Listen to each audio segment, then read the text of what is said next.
Siula Grande, Peru. 4 days after the fall. Night. 4 days now, and there's still no sign of Joe. Simon folds the last tent pole and looks out at the empty glacier. Far out on the ice, a hand reaches out, grabs a rock, and drags a body toward it. Then Simon stops. A sound reaches him, low and ragged, coming out of the dark. Siula Grande, west face, night. Joe descends first, down a vertical wall of ice, face pressed against it, metal spikes on his boots kicking into the surface to hold him in place. He swings the axe in and it bites into the ice. 20 meters of rope runs up to Simon above. They've been on the west face for 6 days. No one has climbed this route before, and no one has come down it either. The mountain is Siula Grande, 6,344 meters.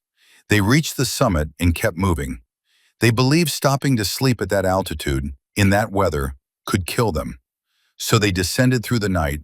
At base camp far below, Richard waits for them to return. The cloud arrives without warning, swallowing the ridge whole. Visibility drops to nothing, and the temperature falls with it. They are still moving when the light goes. After that, Joe navigates by sound and touch, the scrape of his axe against ice, the pull of the rope when Simon moves above Joe. The wind takes most words before they travel a meter, so the rope becomes the only real signal between them. Still, and Joe stops. Moving, and he follows.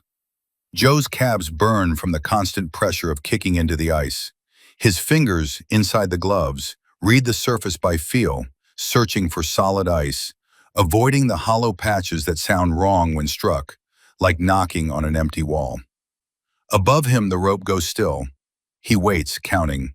1, 2, 3, up to 20. Nothing happens. The rope doesn't move. Simon doesn't call. Then it moves again, and he follows. Joe swings his axe into the ice, and it rings hollow. He repositions, finds another hold with his left hand. It breaks away, and he falls, landing hard on his right leg. He tries to stand, but the leg won't hold him.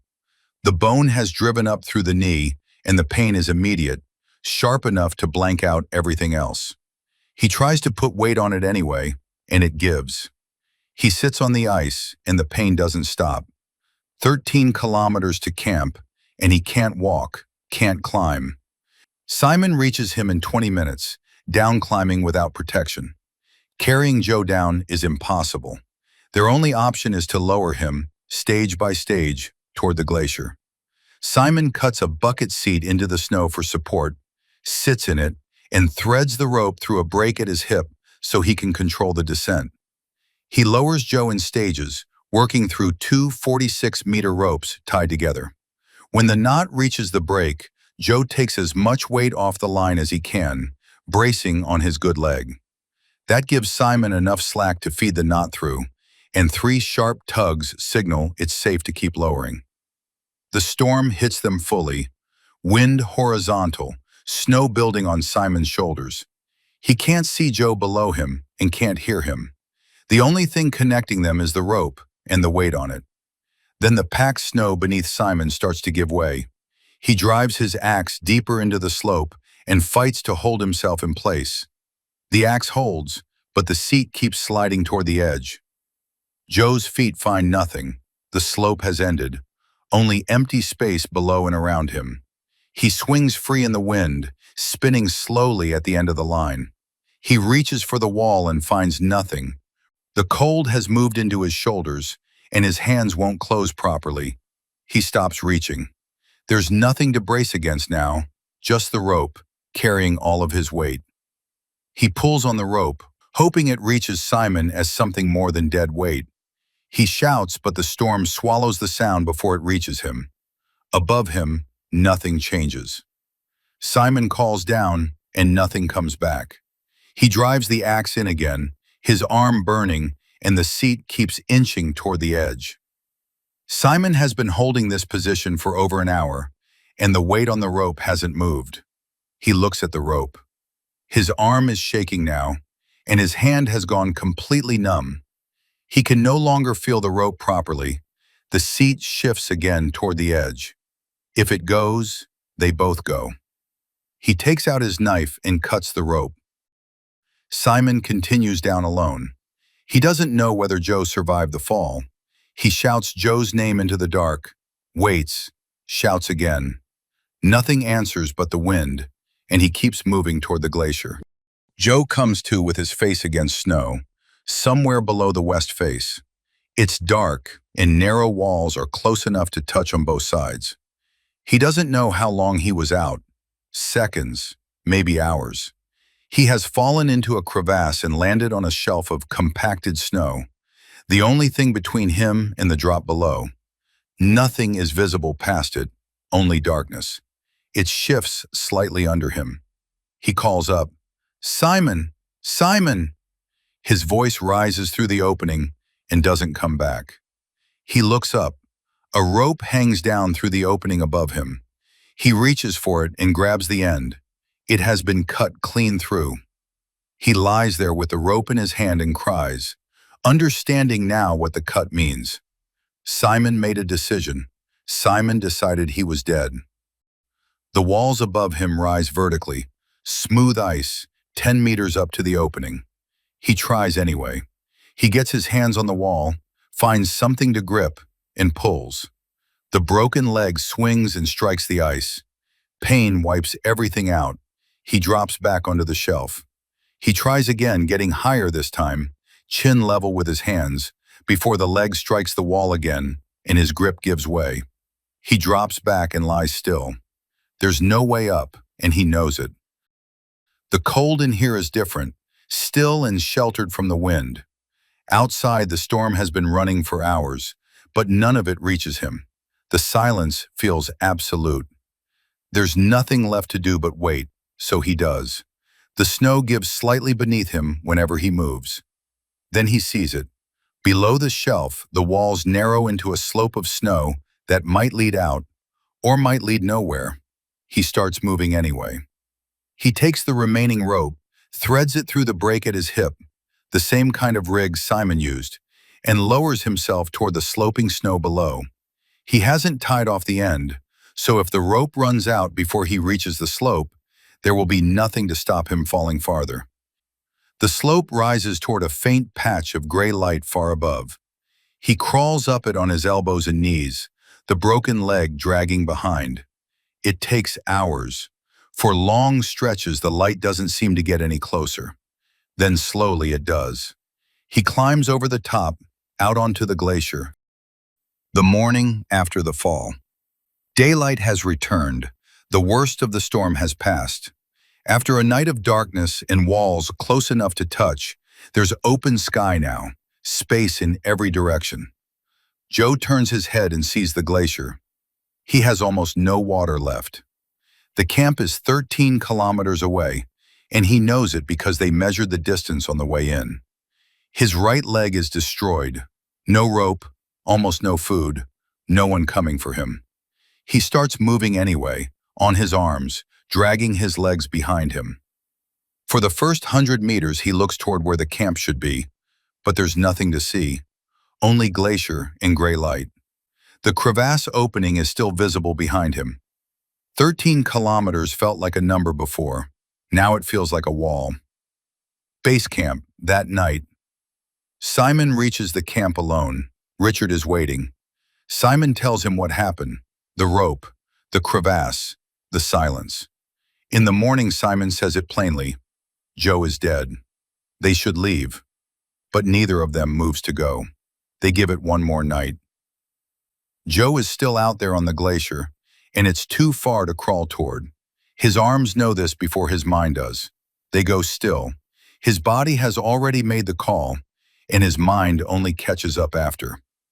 Joe sees a rock, 30 meters ahead, and something in him narrows to just that. The 13 kilometers gone, replaced by one rock he can actually reach. His arms start moving on their own, the body following the only thing left in its field of vision. He gives himself 20 minutes and pulls, the broken leg dragging, his arms shaking, and the rock gets closer. He gets there in 18 minutes. He finds the next rock. For a moment, he looks away. When he looks back, it's gone. The glacier is flat and white. He chooses a closer one and says it out loud. The rock, 20 minutes, move. He gets there. He checks the horizon for the camp, picks the next rock, and starts again. The light fades and the rocks disappear into the gray. He switches to shadows, anything that breaks the surface. They shift with the wind. He settles on one anyway. By now the days have folded into a single rhythm, rock to rock, pull, rest, pull, a pattern his body runs on its own. At some point he stops thinking about the next rock and just pulls toward it. 20 minutes turned out to be exactly right, though he never sat down and worked it out. Any longer and the goal stopped feeling real, just a number too far away to believe in. Any shorter and it wasn't worth the effort of starting.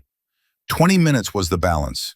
Close enough to believe in, far enough to be worth reaching. The rocks get harder to pick. He reaches one, loses the count before the next, and picks it back up from wherever it broke.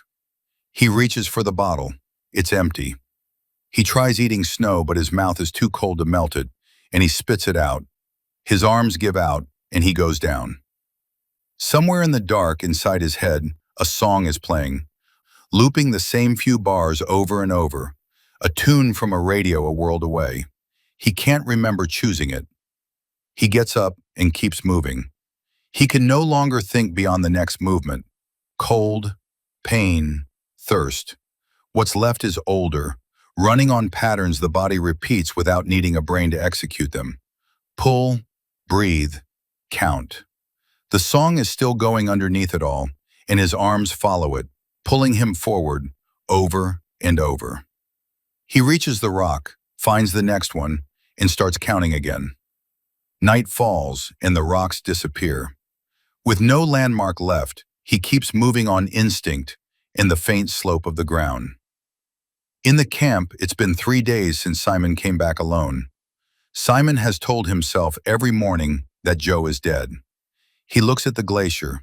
No one is there. Joe is still moving.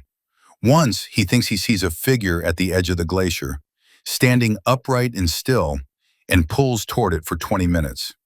The closer he gets, the less it's there, until there's nothing, just ice. The count keeps running, and the arms keep moving. On the final evening, the ground starts to rise under his hands. He's getting closer. He adjusts his angle and keeps pulling. Then a smell reaches him, fat in a pan, something burning at the edges, cutting through the smell of ice, wind, and his own body gone dry inside. The smell hits the back of his throat, and his mouth floods with saliva so fast it hurts. His stomach contracts, a full, involuntary spasm, like a fist closing. He hasn't eaten in 3 days, and he didn't know his body still remembered what food was. Richard is at the stove while Simon folds the last tent pole. They have been waiting nearly 4 days since Simon came back alone. One more night, then they leave. Same words as the night before, but neither believes them now.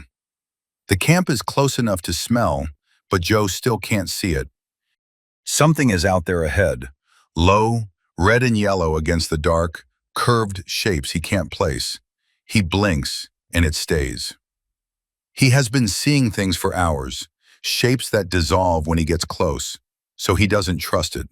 He crawls toward it anyway, because it's in the direction of the next rock, and the next rock is what he has. Closer, and it's real. The tent. He tries to shout, but what comes out is barely a voice at all, hoarse and cracked, barely a word. Simon. A sound comes from inside, metal on rock. Someone is awake in there. Then light moves inside the tent, a flashlight. He tries again. Simon! Inside the tent, Simon hears it first. A sound, low, coming from the glacier. He goes still. Wind, he thinks. Then it comes again, closer. Simon and Richard come out into the dark with flashlights. The beams cut across the glacier and find nothing. They sweep again, still nothing. Then the sound comes again, almost at ground level. Simon drops his beam toward it. The beam finds him 15 meters from the tent, face down on the ice, still moving. He doesn't stop when the light hits him. He keeps pulling, arms working, the broken leg dragging behind. Simon stands with the flashlight and doesn't move. For 4 days he'd been certain, Joe is dead. Richard gets there first. He drops to his knees and pulls Joe up by the shoulders. Simon comes in from the other side, and they carry him to the tent. His arms keep pulling even after they set him down. Joe wrote it all down in a book called Touching the Void, and it became a bestseller. A film followed. What happened on Siula Grande became one of the most famous survival stories ever told, because Joe Simpson did one thing anyone can do. He stopped asking if he would survive and started asking what he could actually reach. By any logic, Joe Simpson was dead, but the will to survive didn't care about the logic.